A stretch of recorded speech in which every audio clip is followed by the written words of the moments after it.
Guys, may ituturo po ako sa inyo mga technique guys. Yan. Yung kang nasa baril ako ng pawaso na walay gamit makina, walay gamit nga unsa pang mga equipment no. Testingan na tog paawas kung makaya bagid nato. Igor nato bunluton mo awas na siya guys. Naguniti kameraman. So yan guys.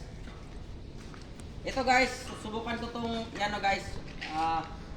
Paawasin ko muna to guys. Gamit lang ang kamay, no? Hihilahin ko lang. Mas nire-recommend ko po kapag ganito po yung hose na gagamitin natin para makapag-create po siya ng puwersa papunta dito sa ibaba. Pero ito guys, para lang to sa hindi pa po nakakaalam, pero yung alam na po nito, pwede na po iwanan yung ano. Sa hindi lang nakakaalam, ay maaari nyo po itong gamitin. Ano po? Yan. Napapansin nyo po, parang baliko po siya, parang siyang yugo ng kalabaw. Ito po yung gagamitin natin na para umawas po siya sa lupa guys. Yan, ito guys oh, hihilahin ko lang. Ulitin ko po guys, mas nire-recommend ko po kapag ganito po yung itsura no.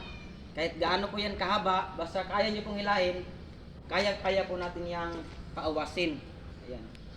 Susubukan natin guys. Bibilang na ako ng 3. Tignan nyo guys oh. Oh, isang pieces lang pala guys oh. Oh, ulitin ko guys. Oh. Diba? Pwede na guys. Oh, pangalawang beses. Ayun. Oh, diba guys? Ito ang mabisang pamamaraan na kung wala kang makina or wala kang gamit na panghigop ng tubig, ay maaari nyo po itong gamitin guys. Ano? Kahit gaano kahaba, kahit gaano po kalaki, basta kaya nyo po itong takpan, kaya po natin yung paawasin sa bobo na ito. So, ganito lang guys. Hawakan nyo, lapit ito cameraman. Yan, yung butas guys ha. Yan, hahawakan ko ito guys. Pag bubunlutin ko guys, dapat sabay kuha po itong kamay natin. Yan guys oh. Pangalawang hila lang guys oh, yan oh. 1, 2. Ayan guys oh. Diba? Lagi nyo pong tatandaan guys na sa tuwing hihila kayo guys, ay kailangan po talaga itong nakabukas. Yan oh. Pag ganun ko, ganunin din yung kamay nyo guys para umawas siya guys. Ulitin ko guys oh. Oh. Dalawa lang guys, ay tatlo ko guys. Pero pwedeng dalawa, pwedeng isa lang basta puno yung kukunan nyo guys. Kahit gaano po kahaba yung hose na gagamitin nyo, basta kaya nyo lang takpan sa kamay at kaya nyo pong hilahin, ay aawas talaga yan guys. Yan o. So kailangan po ito no, na kung sino may farm dyan na wala kayong makina or maaari nyo po itong gamitin na technique po.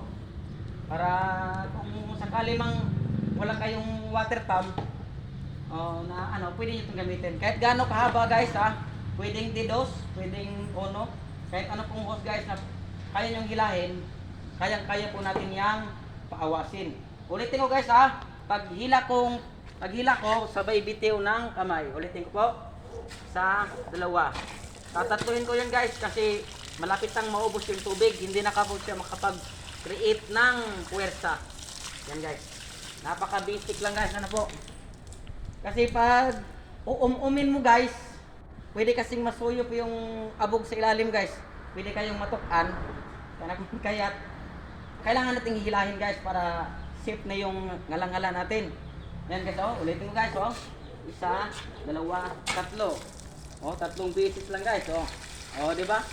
Ganyan lang kasimple guys. Basta nire-recommend ko po guys na ganito yung hose na gagamitin natin na medyo balikog, na parang yogo ng kalabaw. Kasi pag straight kasi yan guys, kapag straight, hindi po siya makakreate ng puwersa pa ibaba. Kahit gaano kahaba guys, kahit gaano kalaki, basta kaya natakpan yung kamay nyo, kayang-kaya na po niya nating hilahin. Ulitin ko po. Yan, 1, 2, 3. Tinatlo ko na siya guys kasi medyo malapit na maubos yung laman ng baril natin, ng tubig, kaya tinatlo ko na siya. Ayan, ibabalik natin kasi sayang yung tubig. Ayan. So guys, maraming salamat sa panonood ng ating video. Hanggang sa susunod na naman nating episode. Ano po? Paki-subscribe na rin sa ating munting channel.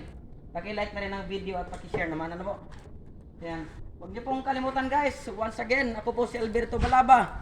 ang nag-iisang vlogger dito sa galingan ng Saguma. Thank you guys!